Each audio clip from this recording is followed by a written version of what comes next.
कृपया हमारे YouTube channel Bihar सत्संग फैमिली को सब्सक्राइब करें और बेल आइकॉन दबाना ना भूले। जय गुरु।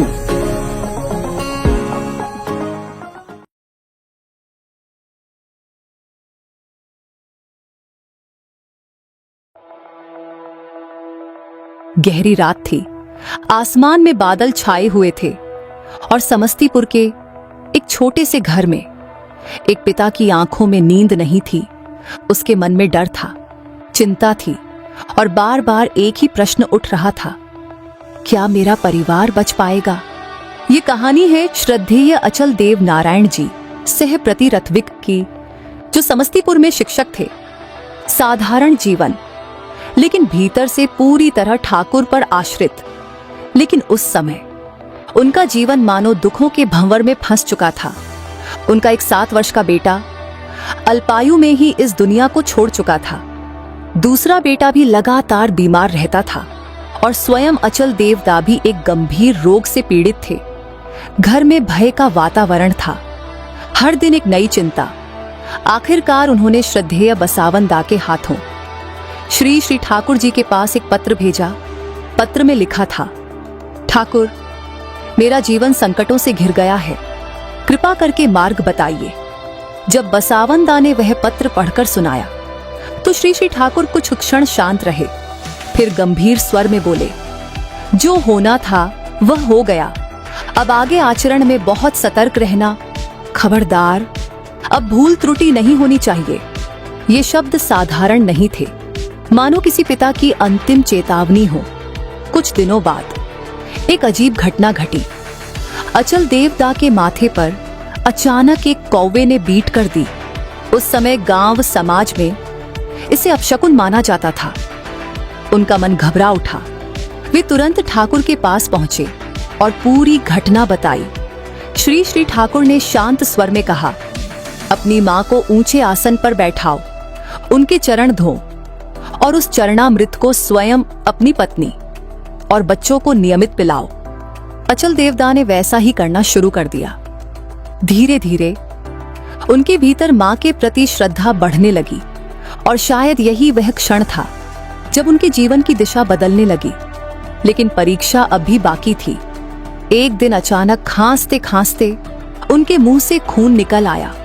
घर में कोहराम मच गया। समस्तीपुर, फिर पटना, हर जगह इलाज कराया गया। फिर एक बार ठाकुर को संदेश भेजा गया और इस बार ठाकुर ने सिर्फ इतना कहा, अच्छा हो जाएगा, बस इतना ही।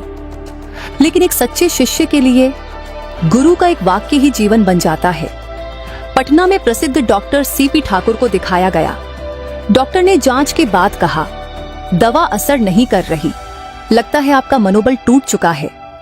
अचल देवदा मुस्कुराए और बोले, यहाँ जितने लोग बैठे हैं उन सबसे अधिक मेरा मनोबल है। डॉक्टर ने पूछा, क्या आप जनसंघी हैं? उन्होंने उत्तर दिया, नहीं, मैं सत्संगी हूं। फिर उन्होंने दृढ़ स्वर में कहा, मैं मरूंगा नहीं, क्योंकि मेरे गुरु ने कहा है, बच जाओगे।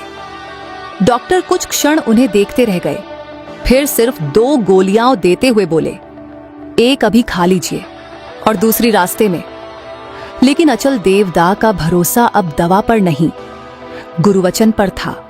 वे परिवार सहित आश्रम पहुंचे, लेकिन वहां पहुंचकर पता चला श्री श्री ठाकुर अस्वस्थ हैं, किसी से मिल नहीं रहे। फिर भी अचल देवदा चुपचाप ठाकुर के खाली बिछावन के पास जाकर बैठ गए और फूट फूट कर रोने लगे। ठाकुर, मेरे छोटे छोटे बच्चे हैं, लड़की की शादी करनी है। वे रोते हैं, ठाकुर, अगर आपके लाखों बच्चे रोएंगे तो क्या उनकी आवाज आप तक नहीं पहुंचेगी? इतना कहकर जैसे ही उन्होंने सिर उठाया, उनकी सांसें थम गईं, क्योंकि सामने स्वयं श्री श्री ठाकुर खड़े थे। अस्वस्थ शरीर, बिखरी हुई धोती, सहारे से चलते हुए, लेकिन आंखें सीधे अचल देवदा पर टिकी हुई, मानो कह रही हों, मैं सुन रहा हूं। अचल देवदा कांपती आवाज में बोले, ठाकुर, मैं बीमार हूं, लड़की सयानी हो गई है, एक लड़का देखा है। ठाकुर ने कहा, हरिदास दा से दिखा लो, जो वे कहें वही करना। इसके बाद ठाकुर वापस भीतर चले गए। अचल देव दा ने वहीं आश्रम में रहना शुरू कर दिया। धीरे धीरे उनकी नाड़ी, जो 135 तक पहुंच चुकी थी, सामान्य होने लगी और कुछ ही दिनों में वे स्वस्थ हो गए। उधर लड़की की कुंडली दिखाई गई। पहले कहा गया यह विवाह नहीं होगा, लेकिन बाद में पुनः गणना हुई और सबने स्वीकार किया, हमसे भूल हो गई थी, यह विवाह होगा। तब सब लोग ठाकुर के पास पहुंचे। ठाकुर ने पूछा, लड़का कितने दिन जीवित रहेगा? उत्तर मिला, 64 से 65 वर्ष। लड़की का सुहाग उतने ही दिन। बच्चे 4-5, दोनों में प्रेम। बहुत अच्छा। तब ठाकुर मुस्कुराए और बोले, अब तुम ही कहो, शादी होगी या नहीं? और अंततः विवाह संपन्न हुआ। लेकिन कहानी यहीं समाप्त नहीं होती। एक दिन किसी ने पूछा, आप ठाकुर को भगवान क्यों मानते हैं? तब हरिनंदन दा ने एक अद्भुत घटना सुनाई। उन्होंने बताया, एक बार ठाकुर कुछ लिखवा रहे थे, अचानक 2 मिनट के लिए चुप हो गए। जब पूछा गया, ठाकुर आप रुक क्यों गए थे? तो उन्होंने उत्तर दिया, एक मां ने मुझे पुकारा था, मैं उसे गुंडों से बचाने गया था। वहां बैठे एक विदेशी ने पूछा, do you hear when we cry? क्या आप सचमुच सुनते हैं जब हम रोते हैं? श्री श्री ठाकुर ने कहा, yes, I do hear when you cry and appear with you when you are in need. हाँ, मैं सुनता हूं और आवश्यकता पड़ने पर तुम्हारे साथ उपस्थित हो जाता हूं। दोस्तों, ये सिर्फ एक कहानी नहीं है, ये विश्वास की शक्ति है, गुरु वचन की महिमा है और उस अदृश्य करुणा का प्रमाण है जो सच्चे पुकारने वाले को कभी अकेला नहीं छोड़ती।